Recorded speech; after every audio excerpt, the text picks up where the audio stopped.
What's going on, Liquid fans? Eric here with Liquid Fan TV, and today I'm going to be bringing you the Leipzig Major pre-show. And with the new patch, I think we've got a lot of exciting Team Liquid Dota coming up over the next week, so let's jump right in and see what that might look like.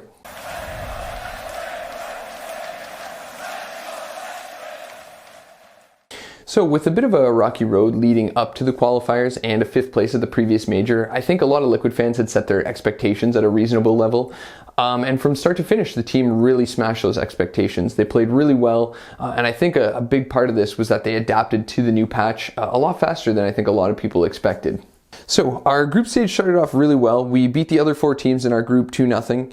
The games against Godsent, Adfinem, and Singularity were all very convincing wins for us. And while we did also beat Nigma 2-0, game 2 was definitely a little bit more of a challenge for us.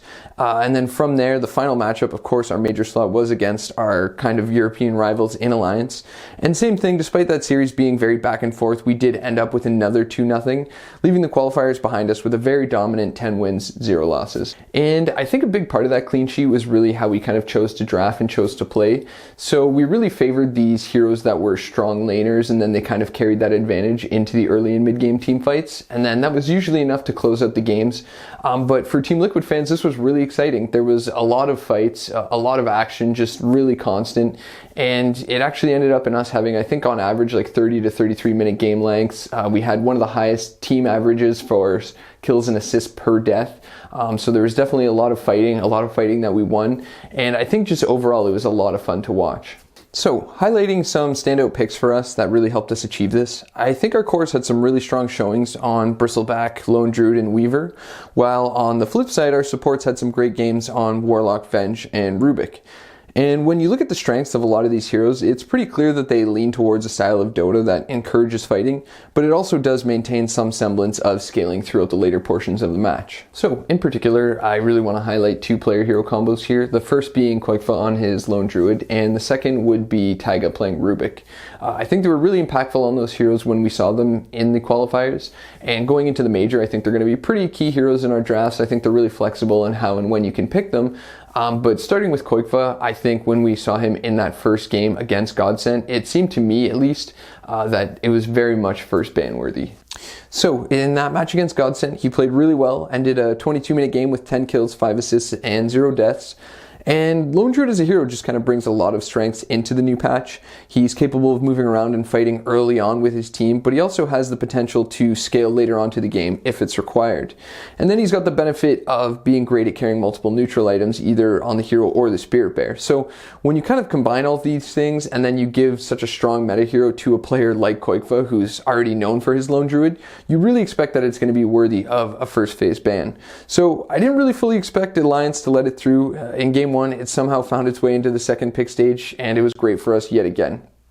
And I think in this game, it really highlighted, the different options we have when we play Lone Druid. So we saw a lot of the time Koikfa kind of acted as a frontliner or a target, and Alliance really wanted to collapse on him, but that gave Taiga a lot of space to hit some really nice black holes. And then we also kind of saw how Team Liquid kind of likes to draft, where they pick this Legion Commander or this Bloodseeker, and they really enable the Spirit Bear to output just a ton of damage. And then on the support side, I really enjoyed watching Taiga and Rubik in the 2 games he played against Nigma. In game 1, he ended up with more damage than any Nigma player did in the game, and he did a really great job just controlling the fights and creating really solid impact for the team anytime he showed up throughout the match. And then kind of carrying that momentum into game 2. In particular, there was a fight at the Radiant Shrine that was really important for the game at that point, I think, and Taiga played a big part in that fight with a really well-placed Stolen Boat and then an immediate Sunstrike to follow up onto Miracle, and that really helped turn that fight around and I'd say win it for Team Liquid. And just outside of that, Rubik also seems similar to Lone Druid to really benefit from these early 5 to 15 minute items that kind of allow him to play in slightly different ways. So whether, it's bonus mana from a brooch or like bonus range from a telescope, it feels like a really strong Rubik player will get the most out of these little advantages. And I really think we saw Taiga do that to great extent in the games that he played. So aside from just Koikfa and Taiga having some really standout performances, I think the entire team was really capable of having a heavy impact in either one game or another. We saw Boxy have really great performances on his Legion Commander and his Bristleback. He did a great job just soaking map pressure or positioning himself in team fights to either make it really awkward to engage or just be in a good spot to purge debuffs. We saw Insania on his 5 position just kind of try out some weird stuff. He, had these really high impact heroes like the Keeper of the Light, the Warlock. He went for some like refresher builds, but he did a great job really heavily impacting these team fights with those big ultimates. And then we saw Mickey actually perform really well. He played 6 unique heroes across 10 games, which I think added a lot of much needed flexibility to the draft.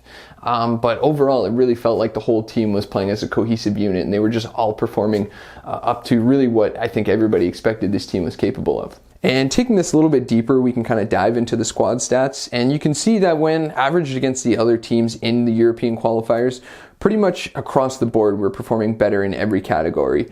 And to me, Mickey's stats really highlight this especially. He was a solid player throughout the course of the qualifiers. If we average him against the other top 6 1 positions, he had much fewer deaths. And of course, that naturally just translates into him having the highest kill and assist values per death. A couple other standout stats here that aren't really shown in the averages. Koikfa actually had the highest GPM among the other 2 position players, Boxy as well with the highest GPM among offlane players, and Insania with the fewest average deaths among the other top 6 5 position players. So a lot of our players are just really at the top of their role in the qualifiers here. And finally, we can even look at our new coach, Blitz. So he's got some pretty impressive stats himself. He's the only coach in Europe to win the Nexon League and the Korean Dota League. And on top of that, he's a 6-time international analyst and commentator. But more important than all that, Blitz seemed to step into the coaching position exceptionally well within the team. We saw a great content piece, I believe by Ian from 1UP, that really highlighted a bit of the harsher side of esports and coaching. And in that video, Blitz made a great speech about not accepting the excuses from the team, and he really wanted to use any tool that Team Liquid as an organization could provide to help the squad. And for me personally, as a Team Liquid fan, I really enjoyed seeing that. I thought it was great to see that Blitz is acting as this big personality. He can be the friend when he needs to be, but he can also be that strict coach when it's required, right? So he can really push the team to play at the potential that we know that they're capable of. And going into a major scenario, that's going to be really important. We need to make sure that the team can, perform, whether it's early day, midday, the end of the day, you've been playing for 14 hours straight or even longer, like we just saw at the minor. And I think Blitz is going to be a real key aspect for us going into the major, just for that specific reason. So with our qualifier overview done, we can take a brief preview of the main event, starting with our group. And of course, no matter what iteration of Team Liquid or what title it is, we cannot escape EG. Once again, they're in our group, and as the team that beat us at the last major, I think we'll be looking for a bit of revenge. Even outside of the last major, EG has always been a long-time rival of Team Liquid. And I think both squads are going to feel that a little bit going into this series, so it's probably going to be really back and forth, really action-packed. 2-1, I'm certain that we can, get that 2-1 win over them. And then outside of them, we've got Na'Vi and Pain. So both of those teams, I don't think we're really too concerned with. I think maybe Pain 2-0, Na'Vi another 2-1. I do expect, again, these games to be really exciting, really action-packed. Both Na'Vi and Pain like to fight. We like to fight. So I think there's going to be a lot to watch here. And as fans, I think there's a lot to look forward to in this group stage. And then outside of group play, I think it's a little bit more difficult to kind of assume who we're going to play or how the bracket might look for us. But overall, the top teams I would say to watch out for here are going to be Secret, TNC, and Nigma. Nigma, of course, riding that insane high from the minor that they just won. Secret, we didn't really get an opportunity to play in the European qualifiers, but I do believe they're a really strong team with the addition of Matu. And then TNC, of course, the last major champions, they're always going to be a favored team. They did underperform in the SEA qualifiers, but I do expect them to bounce back and really learn the patch a little bit better and put up a really good showing at this major again. And then overall, I expect that we're pretty capable of a top 4, top 5 finish here. I think regardless of where we land, as long as it's pretty clear that there's some evolution going on here, that the team's constantly growing, Team Liquid fans can really be happy of whatever happens. So the group stages actually start on tomorrow, the 18th. And then the following weekend is going to be the playoffs. So I hope you guys watch, even if you're not fans of Dota. It's a really exciting patch. There's a lot of action, and we've got a team that's full of personality and full of potential. So thanks again for checking out the video, guys. Take care.